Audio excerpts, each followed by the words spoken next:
सभी विद्यार्थी BSTC exam 2026 की तैयारी कर रहे हैं। बीएसटीसी एग्जाम 2026 की तैयारी करने वाले सभी विद्यार्थियों के लिए ये क्लास बड़ी इंपॉर्टेंट है। क्लास को आपको ध्यान से कंप्लीट पूरा देखना है और लास्ट में कमेंट करना है कि इस क्लास को देखने के बाद कितने प्रश्न आपके सही होते हैं। आज हम दोस्तों बीएसटीसी के लिए हिंदी व्याकरण के इंपॉर्टेंट क्वेश्चन देखेंगे। बीएसटीसी में आपको पता है हिंदी से 30 प्रश्न आते हैं। किस लेवल के प्रश्न आते हैं, कौन कौन से प्रश्न दोस्तों हिंदी के लिए इंपॉर्टेंट है, सारी बातें आपको बताने वाला हूं। अगर आपकी भी हिंदी की तैयारी कमजोर है, आप अपनी हिंदी की तैयारी जांचना चाहते हो तो इस वीडियो को अंत तक जरूर देखें और लास्ट में कमेंट करें टोटल प्रश्नों में से कितने प्रश्न आपके हिंदी के यहाँ पर सही होते हैं। ठीक है, सभी को नमस्कार, सभी का स्वागत है। चलिए आज का सेशन स्टार्ट करते हैं। क्लास का पहला ही क्वेश्चन आपसे पूछा है, हिंदी वर्णमाला में वर्णों की कुल संख्या 33, 44, 54, 36। तो देखिए विद्यार्थी, हिंदी वर्णमाला में वर्ण माने गए हैं 44। कहीं कहीं पे इसका उत्तर 52 भी देखने को मिलता है। तो यहाँ पर जो भी विद्यार्थी ऑप्शन नंबर बी को सही कर रहा है, बी ऑप्शन आपका राइट है। अगला दोस्तों, मन के भाव दूसरों को प्रकट करने का माध्यम है।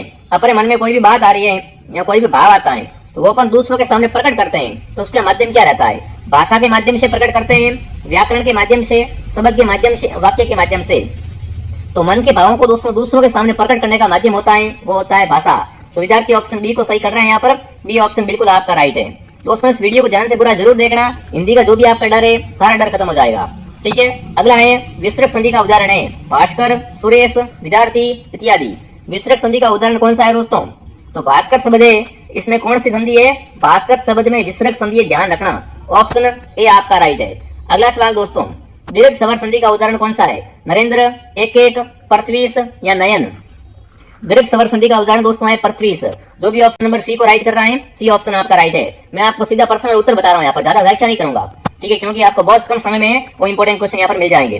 अगला सवाल है, गंगेश्वर शब्द में संधि है गुण संधि, विसर्ग संधि, व्यंजन संधि, दीर्घ संधि। ये वाली पर आपका टेस्ट लिया जा रहा है। तो गंगेश्वर में संधि है दोस्तों गुण संधि। कौन सी है? गंगेश्वर में गुण संधि है प्यारे साथियों। अगला सवाल आपके सामने, सदैव शब्द का विषेद क्या होगा? सदैव शब्द का क्या करना है आपको? यहाँ पर संधि विषेद करना है दोस्तों। सद प्लस एव, सदा प्लस एव, सदा प्लस एव या सद प्लस एव। तो प्यारे विद्यार्थियों, सदैव शब्द का विषेद होगा, वो होगा सदा धन एव। जो विद्यार्थी ऑप्शन बी को सही कर रहा है, यहाँ पर बी ऑप्शन बिल्कुल आपका राइट है। चलिए आगे बढ़ते हैं। अगला सवाल दोस्तों, भाई बहन में कौन सा समास है? कमेंट करेंगे साथियों। भाई बहन शब्द जो होता है इसमें आपको बताना है कौन सा समास है। द्वंद्व समास, द्विगु समास, तत्पुरुष समास, अव्ययभाव समास। तो भाई और बहन में अगर दोस्तों यहाँ पर समास देखें तो है द्वंद्व समास। जो भी ऑप्शन ए को सही कर रहा है, ऑप्शन ए आपका राइट है। भाई बहन में द्वंद्व समास दोस्तों होता है। अगला सवाल आपके सामने, द्विगु सामसाहिक पद का विग्रह है। यहाँ पर आपको बताना है दोस्तों द्विगु सामसाहिक पद का विग्रह कौन सा है? दो पैरों वाला, दो गायों वाला, दो गायों का समाहार या दो गाय है जो। फटाफट कमेंट करेंगे दोस्तों। द्विगु सामसाहिक पद का विग्रह होगा, क्या होगा दोस्तों? दो गायों का समाहार। जो विद्यार्थी ऑप्शन नंबर सी को राइट कर रहे हैं, बहुत बढ़िया मेरे विद्यार्थियों, सी ऑप्शन बिल्कुल आपका राइट है। अगला सवाल, वनवासी शब्द में कौन सा समास है? द्विगु, द्वंद्व, तत्पुरुष, कर्मधारय। वनवासी शब्द में अगर दोस्तों समास देखें तो तत्पुरुष समास है। ठीक है ना, वनवासी शब्द में तत्पुरुष समास है प्यारे विद्यार्थियों। अगला सवाल, गुरुमुखी पद में समास कौन सा होगा? गुरुमुखी पद इसमें अगर समास का पूछे तो वो रहेगा यहाँ पर बहुब्री। हिंदी का जो टॉपिक है, सारे टॉपिक, समास, प्रत्यय, उपसर्ग, विलोम शब्द, पर्यायवाची शब्द, मुहावरे, सारे के सारे टॉपिक है एक ही क्लास में आपको यहाँ पर मैं करवाने वाला हूँ। तो ध्यान से देख लेना दोस्तों। गुरुमुखी में समास होगा बहुब्री समास। अगला सवाल दोस्तों, 19 शब्द में उपसर्ग और मूल शब्द को पृथक रूप क्या होगा? देखो शब्द है 19 को क्या करना है आपको? यहाँ पर उपसर्ग को अलग करना है, मूल शब्द को अलग करना है। तो 19 में जो आपका उपसर्ग होगा वो होगा उन क्या है दोस्तों? यहाँ पर उपसर्ग है और मूल शब्द है 20। तो विद्यार्थी उन धन 20 बता रहा है, बिल्कुल आपका उत्तर एकदम राइट है मेरे विद्यार्थियों। बी ऑप्शन जो भी कमेंट कर रहा है, बहुत बढ़िया। चलिए अगला सवाल दोस्तों, आर शब्द में कौन सा है ना, आर शब्द में कौन सा उपसर्ग लगाए कि इसका अर्थ छोड़ना बन जाए? देखो यहाँ पर क्या करना है आपको, उपसर्ग की बात है दोस्तों। ठीक है, तो बिल्कुल आपका उत्तर क्या रहेगा? उपहार, विहार, प्रतिहार या परिहार। तो देखिए विद्यार्थियों, हार शब्द में अगर अपन परि उपसर्ग को जोड़ते हैं तो क्या बन जाएगा? परिहार बन जाएगा। क्या बन जाएगा दोस्तों? परिहार। और परिहार शब्द का अर्थ क्या होता है? छोड़ना होता है। यानी जो विद्यार्थी ऑप्शन नंबर डी को सही कर रहा है, यहाँ पर डी ऑप्शन बिल्कुल आपका राइट है। चलिए आगे बढ़ते हैं। अगला सवाल, रामायण शब्द में कौन सा प्रत्यय है? रामायण में आपको बताना प्रत्यय कौन सा है? अयन, अयन, यन, यण। रामायण शब्द में दोस्तों अगर आपसे प्रत्यय पूछ लिया जाए दोस्तों, तो रामायण में राम मूल शब्द है दोस्तों और अयन प्रत्यय है। राम तो क्या हो गया यहाँ पर? मूल शब्द हो गया, बट यहाँ पर जो अयन दोस्तों है वो क्या है? अयन यहाँ पर दोस्तों आपका प्रत्यय है। यानी जो विद्यार्थी ऑप्शन बी को सही कर रहा है, बहुत बढ़िया, वेरी गुड। देखो सबका उत्तर एकदम सही आ रहा है, क्या बात है दोस्तों। चलिए आगे बढ़ते हैं। अगला सवाल, किस विकल्प में ये प्रत्यय का प्रयोग नहीं हुआ है? ये प्रत्यय दोस्तों किसमें नहीं लगा हुआ है, वो आपको बताना है। पाणिनीय, विचारणीय, मानवीय, भवदीय। किस विकल्प में आपको बताना है ये प्रत्यय का प्रयोग नहीं हुआ है मेरे दोस्त? तो बिल्कुल विचारणीय शब्द में विचार दोस्तों मूल शब्द है और अन्य प्रत्यय है यहाँ पर। ठीक है ना, ये प्रत्यय यहाँ पर कौन सा प्रत्यय है दोस्तों? अन्य प्रत्यय है। विचार धन अन्य क्या हो जाएगा? विचारणीय हो जाएगा। यहाँ पर जो विद्यार्थी ऑप्शन नंबर बी को सही कर रहे हैं, बी ऑप्शन आपका राइट है। अगला सवाल आपके सामने दोस्तों, किस विकल्प में इत प्रत्यय का प्रयोग तदित के रूप में हुआ है? यहाँ पर इत प्रत्यय का प्रयोग किसमें हुआ है दोस्तों? तदित रूप में हुआ है। मापिक, लिखित, याचित, दुखित। तो प्यारे विद्यार्थियों यहाँ पर आपका ऑप्शन है दुखित। दुखित के अंदर दोस्तों इत प्रत्यय लगा है, बट किस रूप में लगा है? तदित रूप में लगा है। तो विद्यार्थी ऑप्शन नंबर डी को सही कर रहा है यहाँ पर, डी ऑप्शन। अगला सवाल दोस्तों, अगला प्रश्न आपसे पूछा है सही अर्थ युग्म का, और ऐसे क्वेश्चन बीएसटीसी में 2 से 3 प्रश्न पक्के आते हैं। ठीक है, तो यहाँ पर आपको बताना है परवाल और परवार शब्द का सही अर्थ क्या है। देखिए आपको अर्थ युग्म अगर ऐसा प्रश्न पूछे दोस्तों, तो पहला शब्द क्या मिला है अपन को? परवाल मिला है। इस परवाल का दोस्तों अर्थ होता है मूंगा। क्या होता है दोस्तों? मूंगा। और दूसरे वाले परवाल का अर्थ दोस्तों देखा जाए तो परवार का अर्थ होता है बिल्कुल क्या हो जाएगा साथियों? वस्त्र हो जाएगा। तो ध्यान रखना विद्यार्थियों, परवाल और परवार दोनों का दोस्तों सही अर्थ युग्म क्या होगा? मूंगा और वस्त्र। मूंगा दोस्तों क्या होता है? ये एक समुद्री जीव होता है। ठीक है, अगला सवाल है अनिल। अनल और अनिल का अर्थ आपको बताना है दोस्तों। पहला है अनल और दूसरा है अनिल। अनल की बात करें विद्यार्थियों तो अनल का अर्थ क्या होता है? आग होता है दोस्तों। क्या होता है? अनल का अर्थ होता है आग, और अनिल का अर्थ होता है हवा।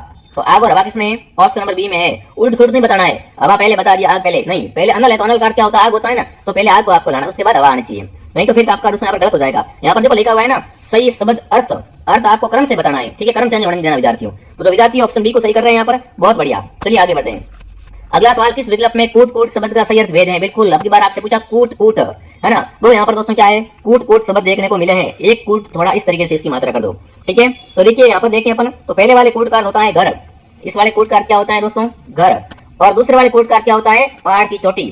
तो जो विद्यार्थी ऑप्शन नंबर सी को सही कर रहे हैं यहाँ पर, सी ऑप्शन बिल्कुल आपका राइट है। ठीक है ना, जो भी साथी ऑप्शन सी को सही कर रहे हैं, क्या बात है, बहुत बढ़िया, शानदार दोस्तों। चलिए आगे बढ़ते हैं। अगला, अब आगे विलोम शब्द। मैंने आपसे जैसा कि वादा किया था क्लास स्टार्टिंग में कि मैं आपको हिंदी के सारे टॉपिकों से क्वेश्चन करवाऊंगा, मैं फिक्र रहो आप तो। ठीक है, तो यहाँ पर आपके विलोम शब्द आ चुके हैं। उन्मुख शब्द का विपरीत क्या होगा? विपरीत का मतलब है विलोम शब्द साथियों। ठीक है ना, तो उन्मुख का विलोम दोस्तों होगा विमुख। क्या होगा? विमुख। तो विद्यार्थी विमुख कमेंट कर रहा है, विमुख ऑप्शन आपका राइट है विद्यार्थियों। ठीक है, यहाँ पर नाम है विनीत। विनीत का विलोम दोस्तों क्या होता है? तो विनीत का दोस्तों विलोम होता है दृष्ट। ठीक है, और उन्नत का शब्द का विपरीत होता है विमुख। तो विद्यार्थी ऑप्शन सी को सही कर रहे हैं, बहुत बढ़िया। अगला है ख्यात शब्द का विलोम शब्द, है ना। ख्यात दोस्तों, ख्यात का विलोम क्या होता है? पहली बात तो ख्यात का अर्थ पता करो। अरे गुरुजी, ख्यात का अर्थ क्या होता है? प्रसिद्ध होता है। क्या होता है? ख्यात का मतलब होता है प्रसिद्ध। ठीक है भाई, वही बात करें दोस्तों ख्यात का विलोम तो क्या हो जाएगा? बदनाम हो जाएगा। और बदनाम का दोस्तों मतलब क्या होगा? यहाँ पर क्या लिखा हुआ है? बदनाम का लिखा हुआ है कुख्यात। क्या होगा यहाँ पर दोस्तों? कुख्यात। ध्यान रखना विद्यार्थियों, तो ख्यात का विलोम शब्द होगा कुख्यात। ठीक है, ख्यात का मतलब प्रसिद्ध और कुख्यात का मतलब बदनाम। चलिए आगे बढ़ते हैं। अगला सवाल, प्राची का विलोम अर्थ है, फटाफट कमेंट करेंगे। प्राची का विलोम क्या होता है दोस्तों? प्राची का मतलब क्या होता है? प्राची का मतलब होता है पूर्व दिशा। क्या होता है दोस्तों? पूर्व दिशा। ध्यान रखना विद्यार्थियों। ठीक है, और यहीं पे दोस्तों बात करें प्रचिति, किसकी दोस्तों? प्रचिति की बात करें तो प्रचिति का अर्थ होता है पश्चिम दिशा।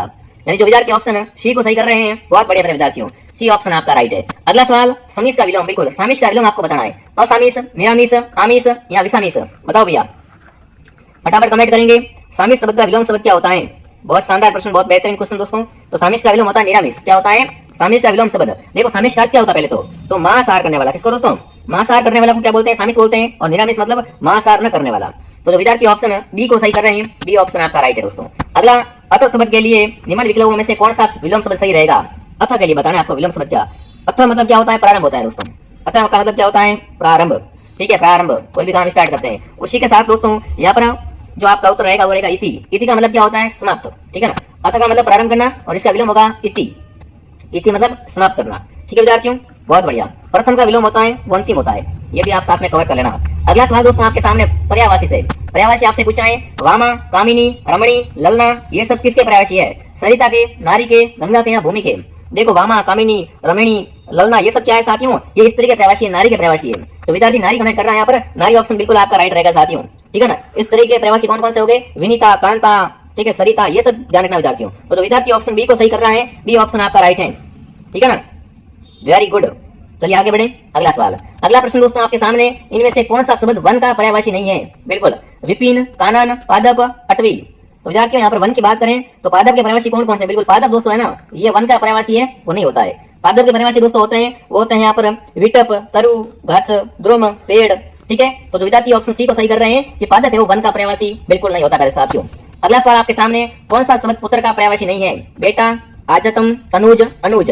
तो अनुज आपको बताया भैया, अनुज दोस्तों है वो यहाँ पर पुत्र को नहीं कहा जाता है। तो जो विद्यार्थी ऑप्शन डी को सही कर रहा है, बहुत बढ़िया मेरे विद्यार्थियों। अगर आपको ये क्लास दोस्तों पसंद आ रही है तो क्लास को लाइक एंड सब्सक्राइब जरूर करें, ताकि आपको ऐसी ऐसी क्लासें हैं वो टाइम टू टाइम मिलती रहे। अगला सवाल दोस्तों, यदि परिश्रम किया होता तो सफलता अवश्य मिलती, वाक्य किस प्रकार का है? फटाफट कमेंट करेंगे दोस्तों। यदि परिश्रम किया होता तो यहाँ पर सफलता जरूर मिलती, वाक्य की दृष्टि से उक्त ये क्या है? संकेतवाचक है, आज्ञावाचक है, विधानार्थक है या इच्छार्थक है? तो बिल्कुल ये वाक्य दोस्तों है संकेतार्थक। कैसा वाक्य है? संकेतार्थक है। ये संकेत कर रहा है कि यदि परिश्रम किया होता, अगर आपने मेहनत की होती तो उसका फल अवश्य मिलता। तो यहाँ पर आपका उत्तर ऑप्शन ए राइट है। अगला सवाल, निम्न में से संदेहार्थक वाक्य कौन सा है? संदेहार्थक वाक्य दोस्तों कौन सा है? वह जहाँ रहे सुख से रहे, आज शाम को शायद वर्षा हो, जो काम तुम्हें दिया है उसे देखो, वह नहीं आया इसलिए हम नहीं गए। तो यहाँ पर देखें दोस्तों, अगर है ना, संदेहार्थक वाक्य का मतलब क्या होता है? संदेह, शंका, संभावना की सूचना देने वाला। तो यहाँ पर आपका उत्तर आएगा संदेह। संदेह कौन सा है? आज शाम को शायद वर्षा होगी। तो यहाँ पर क्या है? ये संदेहार्थक वाक्य है। ठीक है। अगला सवाल, युद्ध की इच्छा रखने वाले के लिए वाक्यांश के लिए एक शब्द जो क्या है साथियों? युद्ध की इच्छा रखता है उसे अपन एक शब्द में क्या कहते हैं? पिपासु, युयुत्सु, जिज्ञासु, उत्सुक। देखो जिज्ञासु का मतलब होता है जानने की इच्छा रखने वाला, ठीक है ना। जिज्ञासु का मतलब जानने की इच्छा रखने वाला। बट युयुत्सु का मतलब क्या होता है साथियों? युयुत्सु का मतलब होता है युद्ध की इच्छा रखने वाला। और पिपासु का मतलब क्या होता है? पीने की इच्छा रखने वाला। तो जो विद्यार्थी ऑप्शन बी को सही कर रहे हैं यहाँ पर, बी ऑप्शन बिल्कुल आपका राइट है। अगला सवाल दोस्तों, जो कुछ ना जानता हो उसके लिए एक शब्द क्या रहेगा? फटाफट कमेंट करेंगे। जो कुछ भी ना जानता हो उसके लिए आपको बताना है एक शब्द क्या रहेगा। तो उसके लिए विद्यार्थी रहेगा मर्मज्ञ। बिल्कुल फटाफट कमेंट करेंगे सभी साथी। यहाँ पर आपसे पूछा जो कुछ ना जानता हो तो वो होगा अज्ञ। क्या होगा दोस्तों? अज्ञ। बिल्कुल अज्ञ कमेंट कर रहे हैं तो बहुत बढ़िया दोस्तों। जो कुछ ना जानता हो उसे अज्ञ कहा जाता है विद्यार्थियों। जो कम जानता हो उसे क्या कहते हैं फिर? तो कम जानता हो उसे कहते हैं अल्पज्ञ। ठीक है। और जो जानना ना जा सके उसे कहते हैं अज्ञ। ठीक है। तो यहाँ पर आपका अज्ञ राइट है। क्या है? अज्ञ राइट है। अगला सवाल दोस्तों, किसी बात को मर्म को जानने वाला ना, किसी बात के मर्म को जानने वाला उसे क्या कहते हैं? तो उसे कहते हैं मर्मज्ञ। जो क्या है? किसी बात के मर्म को जाने। निम्न में से शुद्ध शब्द कौन सा है? यहाँ पर शब्द है पुनरुत्थान, पुनरुत्थान, पुनरुत्थान। और पुनरुत्थान शुद्ध रूप से कहां पर लिखा हुआ है दोस्तों? फटाफट कमेंट करेंगे। तो पुनरुत्थान ऑप्शन नंबर सी वाला एकदम शुद्ध है। ठीक है ना विद्यार्थियों। पुनरुत्थान शब्द में पुनर यानी पूर्ण विसर्ग प्लस उपसर्ग यहाँ पर दोस्तों है, उत्थान शब्द मूल है यहाँ पर। तो आपका उत्तर सी राइट है। जो भी यहाँ पर सी कमेंट कर रहा है सी ऑप्शन शुद्ध है। अनुग्रहित का शुद्ध रूप क्या होगा? अनुग्रहित, अनुग्रहित का शुद्ध रूप, अनुग्रहित का क्या होता है? जिस पर कृपा की गई हो। तो यहाँ पर आपका उत्तर आएगा ऑप्शन सी। ऑप्शन सी में दोस्तों क्या अनुग्रहित शब्द है वो एकदम शुद्ध रूप झलक रहा है। अगला सवाल दोस्तों आपके सामने, निम्नलिखित विकल्पों में से अशुद्ध वाक्य को पहचानिए। यहाँ पर क्या करना है आपको? अशुद्ध वाक्य की पहचान करनी है कि अशुद्ध वाक्य कौन सा है। देश भर में गणतंत्र दिवस मनाया गया, हमको कभी कभी भी परस्पर एक दूसरे से लड़ना नहीं चाहिए, कृपया मेरी इस प्रार्थना को स्वीकार करें, क्या आप भरतपुर गए थे? तो फटाफट कमेंट करेंगे कौन सा वाक्य अशुद्ध है। तो अशुद्ध वाक्य दोस्तों है कि हमको कभी भी परस्पर एक दूसरे से लड़ना नहीं चाहिए, लड़ना नहीं लड़ना चाहिए। तो ये वाक्य क्या है? एकदम यहाँ पर अशुद्ध दिया गया दोस्तों। ठीक है। अगला, इनमें से कौन सा वाक्य अनावश्यक शब्द का प्रयोग के कारण अशुद्ध हुआ है? बताओ भैया, इनमें से ऐसा कौन सा वाक्य है दोस्तों जिसमें क्या है? अनावश्यक शब्द का प्रयोग हुआ है, तब वो क्या हो गया? अशुद्ध हो गया। वह सचिवालय कार्यालय में लिपिक है, रात पर कुत्ते भौंकते रहे, मीरा एक प्रसिद्ध कवयित्री थी, आज ठंडी हवा चल रही है। तो बिल्कुल यहाँ पर आपका उत्तर है वह सचिवालय कार्यालय में लिपिक है। तो ऑप्शन ए आपका राइट है। ठीक है दोस्तों।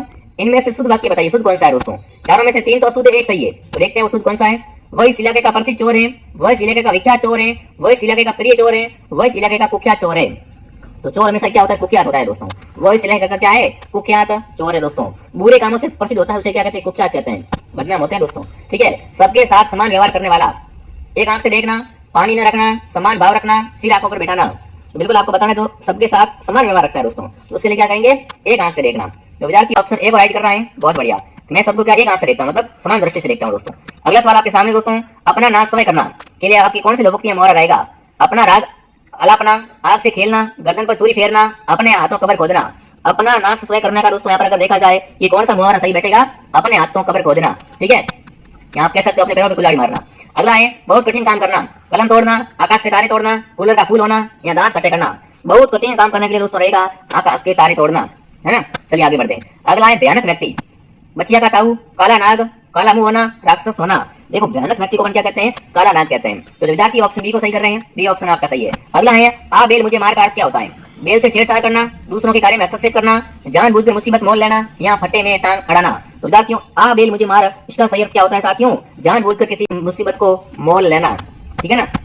अगला, घर की खांड किरकिरी लागे, बाहर का गुड़ मीठा। यहाँ पर आपको बताना घर की खांड तो कैसे लग रही है? किरकिरी लग रही है, बट बाहर का गुड़ भी मीठा लग रहा है। दूर की वस्तु अधिक प्रिय लगना, अपनी वस्तुओं की कदर न करना, ढोंग करना, दूसरों की थाली में गुजारा दिखता है।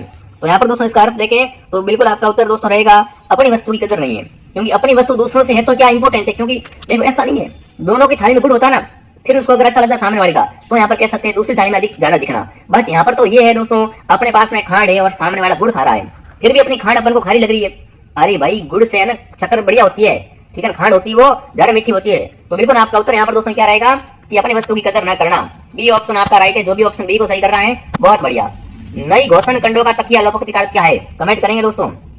नई घोषण कंडों का तकिया, तो इसका मतलब होता है अनुभवहीन व्यक्ति द्वारा अजीब हरकत करना।